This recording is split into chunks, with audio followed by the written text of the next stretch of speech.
Hello friends, Planika this side. आज के video में हम लोग कैश फ्लो के बारे में थोड़ा बहुत जानने की कोशिश करेंगे।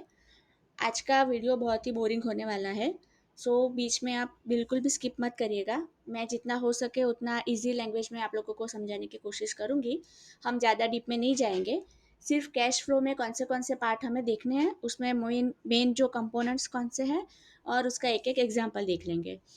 तो एक छोटा सा वीडियो मैंने बनाने की कोशिश की है, जिससे कैश फ्लो जो लोगों को नहीं पता था वो इजीली समझ सके और उनको पता चलेगा कि कैश फ्लो क्यों इम्पोर्टेंट है। और कैश फ्लो देखते टाइम हमें पता होना चाहिए कि उसमें क्या क्या इंक्लूड होता है, तो हमें थोड़ा बहुत आइडिया लगेगा। सो कैश फ्लो वाले पोर्शन में मतलब हम कोई भी एक स्टॉक ओपन करेंगे। यहाँ पे मैंने अपोलो हॉस्पिटल का ओपन करके रखा है स्क्रीनर पर। तो इसमें एक कैश फ्लो का प्रोविज़न आता है।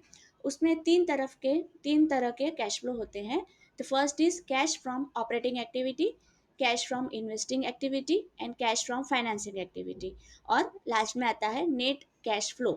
नेट कैश फ्लो मतलब ये तीनों का प्लस करना है हमें, फिर जो आंसर आएगा उसको नेट कैश फ्लो बोलते हैं।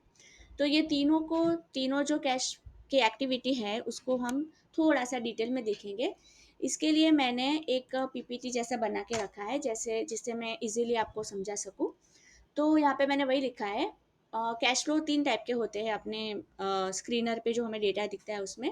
The first is cash from operating activity, second is cash from investing activity and the third is cash from financial activity.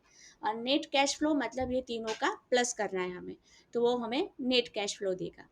अब हम वन बाय वन सब देखेंगे डिटेल में with example. So starting from first, cash from operating activity. It means the actual cash inflow and outflow generated by a company's core business operation. मतलब कोई भी company कोई भी गुड्स को bye और सेल करेगी तो उसमें से उसको कितना कैश मिलेगा। सिंपल वर्ड में वही है। It shows whether the companies main business is really generating cash और नॉट। कोई कंपनी अपना सामान या सर्विस सेल कर रही है तो वो सेल करने से उसको रियल में प्लस में मतलब प्रॉफिट हो भी रहा है कि नहीं, वो हमें इसके ऊपर से पता चलेगा। इसके की पॉइंट्स है जो मैंने हाईलाइट करके रखे हैं। It comes from cash flow statement. ये जो पूरा ऑपरेटिंग एक्टिविटी का कैश का इनफ्लो आउटफ्लो हमें अलग से उसका स्टेटमेंट होगा, उसमें से पता चलेगा, जिसमें सेपरेट सब डिप में लिखा रहता है। ये प्रॉफिट एंड लॉस वाले स्टेटमेंट में हमें नहीं मिलेगा। Unlike net profit which is based on accounting rules, cash from operating activities pure cash movement. ये हम आगे एग्जाम्पल में देखेंगे तो आपको ज़्यादा आइडिया आएगा। इट एक्सक्लूड्स फाइनेंसिंग, मतलब इसका लोन कितना है, इक्विटी का इनफ्लो आउटफ्लो कितना है, और जो इन्वेस्टिंग होगा ना वो माइनस करके वो सब इसमें इंक्लूड नहीं होगा। अब नेक्स्ट स्लाइड पे हम देखते हैं components of the cash from the operating activities that is calculated in cash flow statement. अभी कैश फ्लो स्टेटमेंट में क्या आएगा, कुछ कैश इनफ्लोज में आएगा, कुछ कैश आउटफ्लोज में आएगा। कैश इनफ्लोज मतलब कंपनी को प्लस मतलब कितना रिसीव होगा वो सब इनफ्लोज में आएगा। उसमें होगा money receive from customers for sales, मतलब जो भी सेल्स या सर्विस कंपनी प्रोवाइड करेगी उसके बदले में कस्टमर से जो भी पैसा मिलेगा वो कैश इनफ्लो में आएगा। Then royalties, fees, commission and other income directly related to operation, तो वो सब कैश इनफ्लो में आएगा। फिर आउटफ्लो में क्या क्या आएगा, पेमेंट्स टू द सप्लायर, को भी रॉ मटेरियल होगा तो उसका पैसा देना होगा। कंपनी किसी और से भी सर्विस लेती होगी तो उसको पेमेंट करना रहेगा। फिर एम्प्लॉयज़ का सैलरीज, वेजेस, जो बेनिफिट उनको क्या देते हैं वो, जो भी बेनिफिट मिलेगा एम्प्लॉयज़ को वो सब कंपनी के पॉकेट में से जाएगा, तो वो आउटफ्लो में आएगा। फिर कंपनी को रेंट चुकाना पड़ेगा, कुछ यूटिलिटीज़ के बिल हो गए, कुछ भी खर्चा पानी होगा, फिर टैक्स देना पड़ेगा, तो वो सब कैश आउटफ्लो में आएगा। यहाँ पे मैंने एक एग्जांपल लिख के रखा है जिससे आपको ज़्यादा आइडिया लगेगा। एग्जांपल में है कि company sales goods worth 1 lakh rupees. Company कोई 1 लाख रुपए का सामान सेल करती है तो उसको कैश मिलेगा 90,000। अभी कस्टमर से 10,000 लेना उसका और बाकी है। सो एक्सपेंस, अभी उसको खर्चा भी देना पड़ेगा। मीनवाइल ये 10,000 जब आएंगे तब आएंगे, लेकिन 1 लाख का सामान बेचा, 90,000 उसको कैश में मिले और सामने 50,000 रुपया एक्सपेंस का पे करना है कंपनी को। तो net cash flow from operating activity क्या होगा हमारा, 90,000 माइनस 50,000 40,000, तो नेट 40,000 ही रहेगा। Even if profit looks higher on paper, cash from operation shows real liquidity. यहाँ से पता चलेगा कि कंपनी सच में क्या कर रही है, पॉजिटिव में है या नेगेटिव में है। तो ये हो गया हमारा पूरा कैश फ्रॉम ऑपरेटिंग। ये क्यों इम्पोर्टेंट है, तो हमें अगर पॉजिटिव में मिला ये अमाउंट जो हमने आगे देखा, ये वाला अमाउंट पॉजिटिव में मिला, it means business is generating real cash to sustain and grow. और नेगेटिव में मिला तो it means company might depend on loan investor to survive, मतलब कंपनी को प्रॉब्लम हो रही है उसका सर्वाइवल टिकाने रखने के लिए। तो ये हमेशा पॉजिटिव में होना चाहिए। In short, cash from the operating activity is equal to cash generated by day to day business.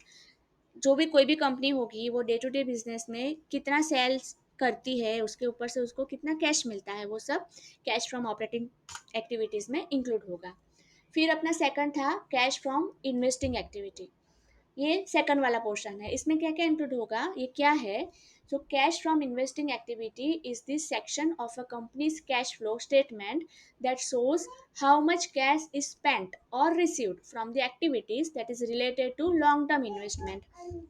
अभी कंपनी डे टू डे जो भी कमाएगी उसके अलावा कंपनी क्या करेगी, अपने ग्रोथ के लिए कहीं और भी लॉन्ग टर्म इन्वेस्टमेंट करेगी, कोई एसेट खरीद लिया या कहीं और पे इन्वेस्ट कर लिया जिसका उसको आगे चल के बेनिफिट होने वाला है, तो वो सब ये वाली कैटेगरी में इंक्लूड होगा। इसके मेन कंपोनेंट कौन से हैं उसको भी मैंने हाईलाइट करके रखा है।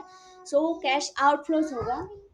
कैश आउटफ्लोज मतलब मनी स्पेंड होगा कंपनी का, तो उसमें क्या क्या हो सकता है, परचेज ऑफ ए प्रॉपर्टी और प्लांट और equipment, that is factories land building machinery. तो ये सब क्या होगा, ये सब में अगर कंपनी ने इन्वेस्ट किया तो लॉन्ग टर्म के लिए कंपनी के लिए फायदा कारक है, उसको बेनिफिट रहेगा। Then purchase of intangible assets, मतलब कुछ पेटेंट ले लिए, ट्रेडमार्क सॉफ्टवेयर वो सब में इन्वेस्ट कर लिया। इन्वेस्टमेंट इन सब्सिडरीज जॉइंट वेंचर एक्विजिशंस, किसी और कंपनी को एक्वायर कर लिया तो उसमें से भी उसको फिर आगे चल के प्रॉफिट मिलने वाला है, तो लॉन्ग टर्म के लिए बेनिफिशियल है। Then purchase of a long term financial instruments like bond shares of other company, कोई एक कंपनी दूसरी कंपनी के शेयर्स भी ले सकती है, उसमें भी इन्वेस्ट कर सकती है, उससे भी वो कमा सकती है। तो ये सब उसके अभी के टाइम पे तो कंपनी के पॉकेट में से पैसे गए, तो ये सब कैश आउटफ्लो में आएगा। फिर कैश इनफ्लो में क्या क्या आएगा, मनी रिसीव, मतलब जो होगा उसको कैश इनफ्लो बोलते हैं। उसमें क्या क्या आएगा, कंपनी कोई प्रॉपर्टी को सेल करेगी, कोई ज़मीन को सेल करेगी, कोई इक्विपमेंट को सेल करेगी, कोई इन्वेस्टमेंट रहेगा शेयर बॉन्ड सब्सिडरी उसको सेल करेगी, कुछ डिविडेंड देना रहेगा, सॉरी सॉरी कंपनी को डिविडेंड रिसीव होगा, sale of intangible assets like patent license वो कुछ सेल होगा, तो वो सबसे मनी रिसीव होगा कंपनी को, तो वो सब कैश इनफ्लो में आएगा। अब इसको हम एक एग्जांपल के साथ समझते हैं। Suppose company X Y Z है, उसका हमें पूरा इन्वेस्टिंग का कट्टा चिट्ठा निकालना है। तो उसका एग्जांपल है कि कंपनी ने कुछ मशीनरी बाई की 100 करोड़ की, तो वो माइनस में आएगा, कंपनी की पॉकेट में से 100 करोड़ गया। फिर कुछ लैंड परचेज की 50 करोड़ की, तो वो भी कंपनी की पॉकेट में से गया, इसके लिए इधर माइनस है। फिर कंपनी ने कुछ उसकी पुरानी बिल्डिंग थी उसको बेच दिया, तो कंपनी को 20 करोड़ मिले, तो प्लस है।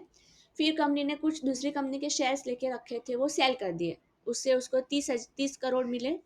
सो इसका टोटल हम करेंगे तो -100 -50 +20 +30, तो इसका टोटल आएगा -100 करोड़। राइट, तो ये सब इसने एक्टिविटी की, उसमें से उसकी पॉकेट में से 100 करोड़ गए।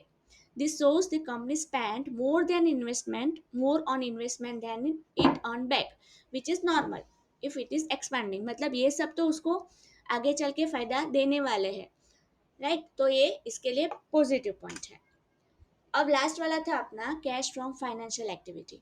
तो इसका मतलब क्या होता है, how is the company funding its operations and growth, through डेब्ट इक्विटी और by paying money back to the share holders और क्रेडिटर्स। ये सब इसकी फाइनेंशियल एक्टिविटीज़ में इंक्लूड होगा। इसमें अभी हम समझते हैं कि कंपनी का जो फाइनेंशियल एक्टिविटीज़ का हमें कैश इनफ्लो और आउटफ्लो दिखाना है वो कैसे होगा, बाइफर्केट होगा। तो कैश इनफ्लोज में आएगा, मतलब कंपनी को पैसे कहाँ से मिलेंगे, कंपनी के पॉकेट में पैसे कहाँ से आएंगे, process from issuing shares. Right, share issue करेंगे तो वहाँ से पैसा मिलेगा। बोरोइंग फ्रॉम बैंक्स और फाइनेंशियल इंस्टीट्यूट्स, लोन लेंगे बॉन्ड इशू करेंगे उससे पैसा मिलेगा। अदर कुछ फाइनेंशियल इनफ्लो होगा, capital contribution in a partnership, इससे कंपनी को पैसा मिलेगा, इनफ्लो होगा। फिर आउटफ्लो में क्या क्या होगा, रीपेमेंट ऑफ द बोरोइंग, कुछ लोन उसको प्रिंसिपल भरपाई करना होगा, कुछ बॉन्ड रिडिम्पशन होगा तो उसके पैसे जाएंगे। Then payment of dividends to the share holders, जो कंपनी के शेयर होल्डर्स होंगे उनको उसको डिविडेंड भी देना होगा तो वो कंपनी के पॉकेट में से जाएगा, वो ये पोर्शन में दिखाएंगे वो लोग। देन शेयर बायबैक, कंपनी अपने खुद के स्टॉक वापस बायबैक करेगी तो वो बायबैक करने के लिए कंपनी की पॉकेट में से पैसे जाएंगे तो वो ये सेक्शन में दिखाएंगे, right. Then lease liability payments, इसका भी पेमेंट करना होगा, कुछ लीज दे लिया होगा उसका, तो वो सब ये वाले पोर्शन में, ये सेक्शन में इंक्लूड होंगे। इसका एक एग्जांपल मैंने बना के रखा है। सपोज कोई कंपनी है जो इक्विटी कैपिटल रेज कर रही है, मतलब कंपनी के पास पैसे आने वाले हैं, तो वो +200 करोड़ है। कुछ बैंक से उसने लोन ले लिया तो कंपनी के पॉकेट में पैसे आए, मतलब +100 करोड़ है। Repaid part of old loan, 100 crore की लोन ली और पुरानी जो लोन थी उसका रिपेमेंट किया तो -50 करोड़ है। फिर वो डिविडेंड दिया तो -30 करोड़ का डिविडेंड दे दिया। तो ये भाई ये सब का हमें प्लस करना है, तो 200 +100 -50 -30, तो ओवरऑल हमें आंसर मिलेगा 220 crore. This means the company got 220 crore net cash from financial source. ये सब एक्टिविटी करने के बाद कंपनी के पास 220 करोड़ आए, राइट। तो ये हो गया।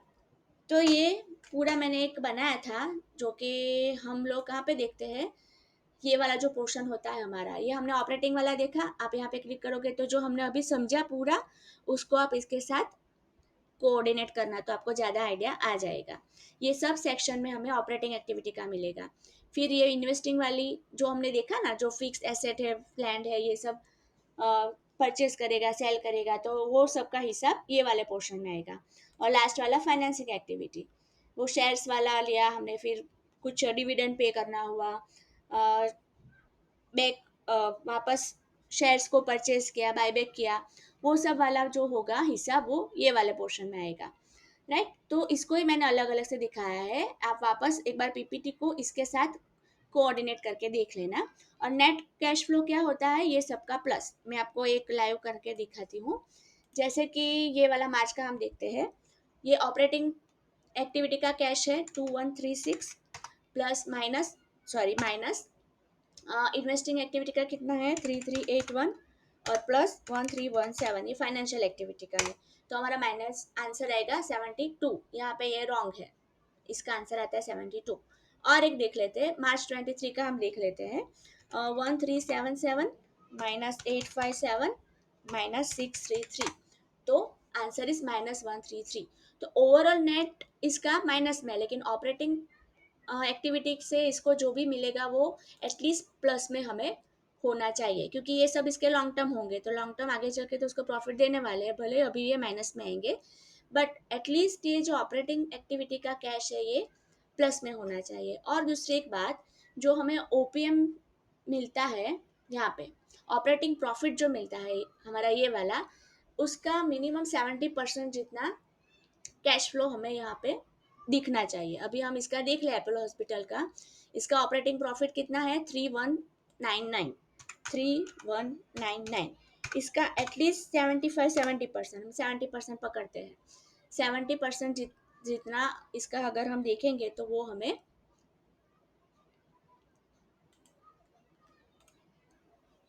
प्लस में होना, ये 3199 है, उसका 70% अगर हम करेंगे 3199 का 70%, तो इट इज़ अराउंड 2239 जितना होता है, तो यहाँ पे 2136 है। सो थोड़ा बहुत कम है लेकिन चलेगा, ये नियर बाय होना चाहिए, तो ये प्लस पॉइंट है। So this was all about cash flow. थोड़ा सा कॉम्प्लिकेट लग रहा है लेकिन कुछ कॉम्प्लिकेट नहीं है, आपको सिंपली ये ऑपरेटिंग एक्टिविटी वाला कैश फ्लो पॉजिटिव में होना चाहिए और ये इंक्रीजिंग में हो तो बेटर है। और लास्ट में जो ये ऑपरेटिंग का हमने देखा, ऑपरेटिंग प्रॉफिट जो भी होगा उसका 70% जितना अमाउंट हमें यहाँ पे दिखता होना चाहिए कैश फ्लो में, ऑपरेटिंग एक्टिविटी के कैश फ्लो में, ये आंसर ऑपरेटिंग प्रॉफिट के 70% से मैच होना चाहिए। बस इतना ही हमें देखना है। और अगर नेट कैश फ्लो हमारा पॉजिटिव में है तो बढ़िया है, नेगेटिव में भी हो सकता है, लेकिन एटलीस्ट ऑपरेटिंग एक्टिविटी वाला पॉजिटिव होना चाहिए। Okay, so this was all about cash flow. इसमें आपको 100% कुछ ना कुछ डाउट होगा ही, तो मुझे कमेंट में बताना, मैं उसका आंसर देने की कोशिश करूँगी। Thank you so much.